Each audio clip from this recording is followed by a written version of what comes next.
بسم اللہ الرحمن الرحیم۔ السلام علیکم ورحمۃ اللہ وبرکاتہ۔ ہمارا یہ پروگرام حج پر جانے کے لیے آزمائے ہوئے اسلامی عمل کے بارے میں ہے۔ اگر کسی کے پاس حج کرنے کے وسائل نہ ہوں یا حج کرنے کے وسائل ہوں لیکن اسے کسی بھی وجہ سے جایا نہ جا رہا ہو، رکاوٹیں آ رہی ہوں، تو وہ اس پروگرام میں بتائے گئے اسلامی عمل کو کرے گا تو انشاءاللہ اس کے حج پر جانے کا مکمل انتظام بھی ہو جائے گا، اور جب وہ حج پر جانا چاہے گا تو کسی قسم کی رکاوٹیں نہیں آئیں گی، وہ کامیابی کے ساتھ انشاءاللہ حج ضرور کر لے گا۔ اس اسلامی عمل کو کرنے کے لیے پہلے وضو کریں، اس کے بعد ایک دفعہ درود ابراہیمی پڑھیں۔ بسم اللہ الرحمن الرحیم۔ اللہم صلی علی محمد وعلی آل محمد کما صلیت علی ابراہیم وعلی آل ابراہیم انک حمید مجید۔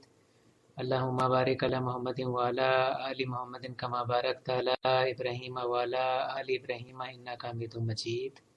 ایک دفعہ درود ابراہیمی پڑھ لینے کے بعد ایک دفعہ سورہ فاتحہ پڑھیں، پھر ایک دفعہ سورہ حج پڑھیں، اس کے بعد ایک دفعہ سورہ انبیاء پڑھیں، آخر میں ایک دفعہ درود ابراہیمی پڑھیں اور اللہ تعالیٰ سے دعا کریں۔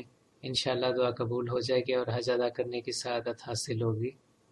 اگر آپ نے ابھی تک ہمارے چینل کو سبسکرائب نہیں کیا تو پلیز سبسکرائب کریں، اس ویڈیو کو لائک اور شیئر کریں تاکہ زیادہ سے زیادہ لوگوں کو اس کا فائدہ پہنچ سکے۔ اجازت دیجیے، اللہ حافظ۔